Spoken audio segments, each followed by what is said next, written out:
चलिए आज एक ऐसी कहानी सुनते हैं।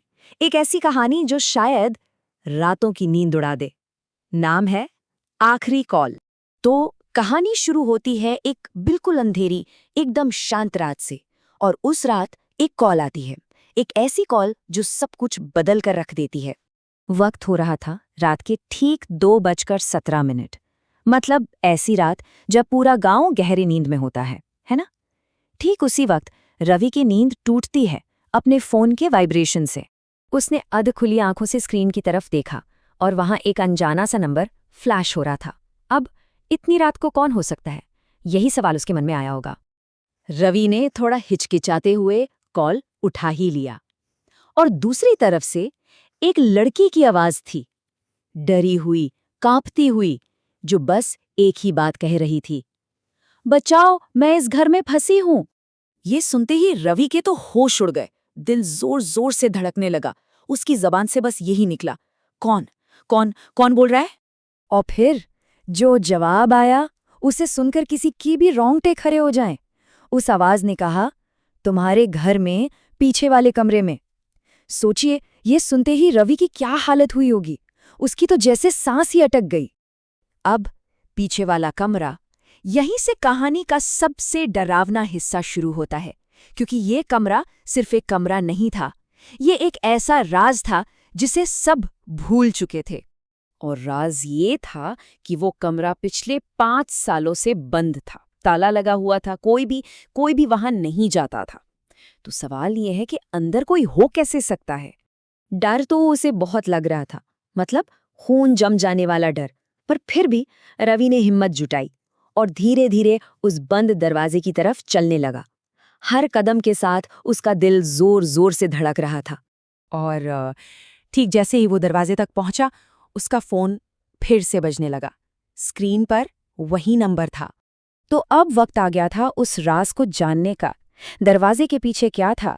कौन सा भयानक सच उसका इंतजार कर रहा था? कांपते हाथों से रवि ने फोन उठाया। इस बार आवाज और भी धीमी थी, जैसे कोई फुसफुसा रहा हो। कह रही थी, दरवाजा मत खोलना, वो तुम्हारे पीछे खड़ा है। ये सुनते ही रवि की तो जान ही निकल गई। रीढ़ में एक ठंडी लहर दौड़ गई।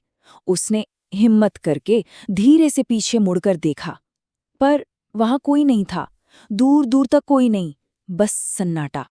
अब एक तरफ डर था और दूसरी तरफ ये जानने की इच्छा कि आखिर हो क्या रहा है। और अक्सर ऐसे में जिज्ञासा ही जीतती है। रवि ने एक लंबी सांस ली और दरवाजा खोल दिया।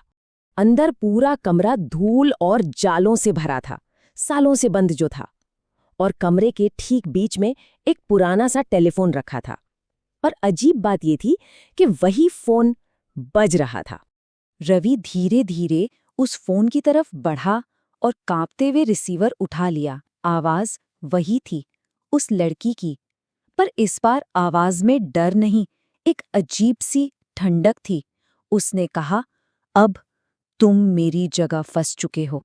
और इससे पहले कि रवि कुछ भी समझ पाता, कमरे का भारी दरवाजा एक जोरदार आवाज के साथ अपने आप बंद हो गया और चारों तरफ सिर्फ घना अंधेरा।